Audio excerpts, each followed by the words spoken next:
Hey, welcome to my basement, everybody. Disney and Pixar's Luca is another smashing success from the venerable animation studio. I had a wonderful time watching the film. You can check out my review on our YouTube channel, youtube.com/EPNTV. And one of the wonderful things that has come out of being able to watch Luca is Disney provided me an opportunity to interview the story supervisor on the movie, John Hoffman. And we're going to get to that right after I thank our sponsor, which is the Gaming Stadium. They are Canada's leader in online tournament facilitation. They've got tournaments happening every single weekend, so you want to catch up with them at tgs.gg. All right, let's get on with our interview with John Hoffman. John, it is terrific to meet you. I watched the movie the other night and was absolutely astounded. Congratulations on the movie. Why don't you tell us a little bit about what Luca is about? Luca is about a little sea monster boy who lives in the ocean and kind of dreams of going above the surface. And he ends up meeting another sea monster boy like himself named Alberto. And this amazing friendship and bond occurs, and they decide that they want to go to the human world and end up having the summer of their lives. Italy is one of my favorite places on earth. I had my wedding there, and I had a big birthday there, and it really does feel like a trip to the country. Was that something that you researched at Pixar? Did you have to travel as a collective to go and kind of get the feel of Italy, or were you just able to watch a lot of movies and get influence from that? It was a mix of all of those, actually. Our director, Enrico Casarosa, is originally from Genoa, Italy. So he was obviously grew up there, grew up on the Ligurian coast. So he was a wealth of information and quite a resource. Some of the art team and the director were able to do a research trip there.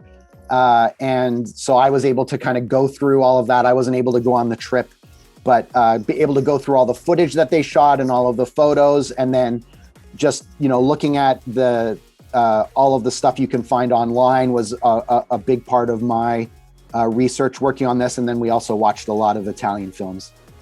Awesome.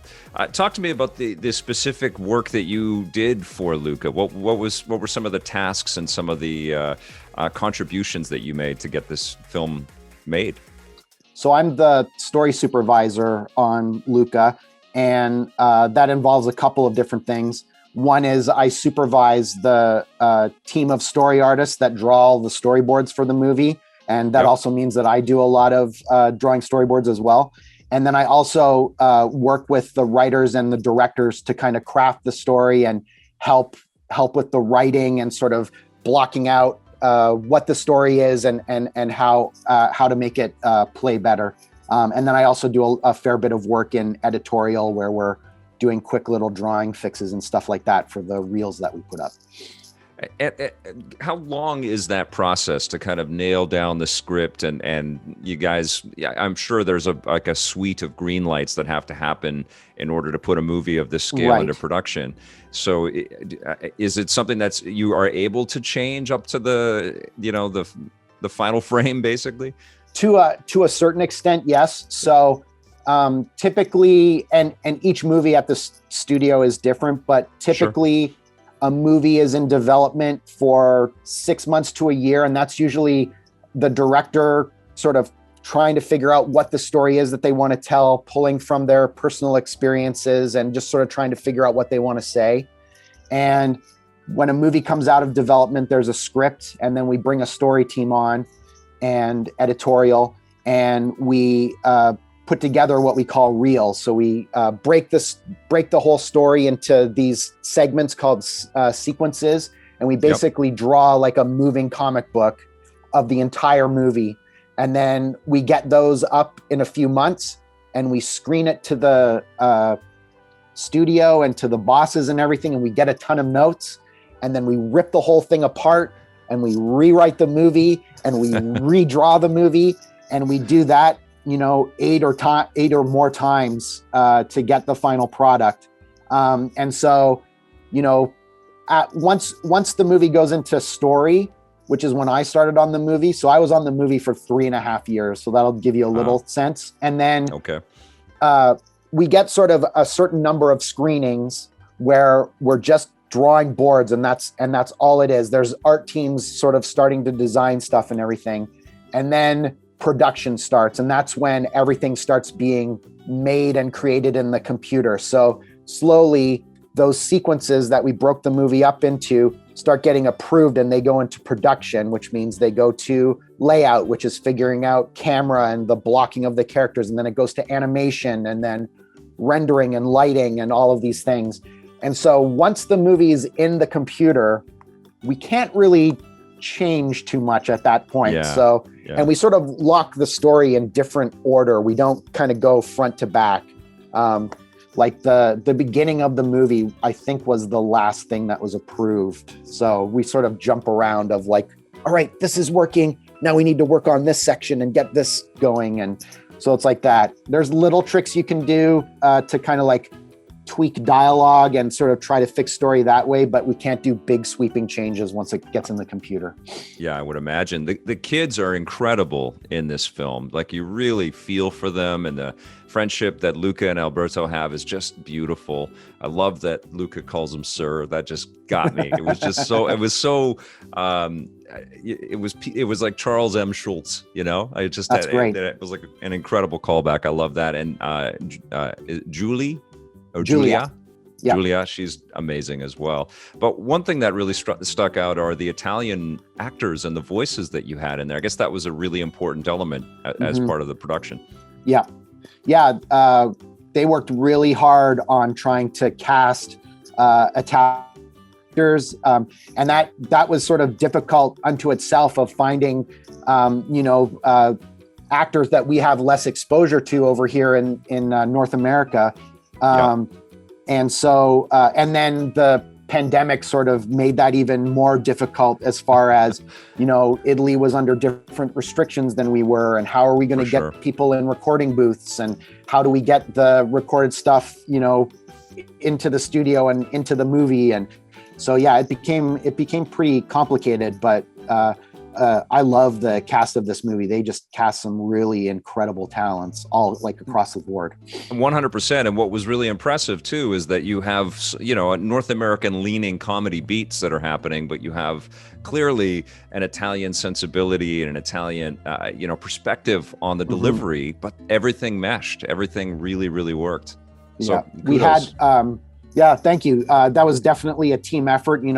Italian director helped immensely, and then we also had kind of an internal Italian trust at the studio of other people that were from Italy that were kind of helping with making sure things were authentic and had that feel. Talk to me about plotting the race sequence, because that's like a pivotal element within the film, without giving too much away.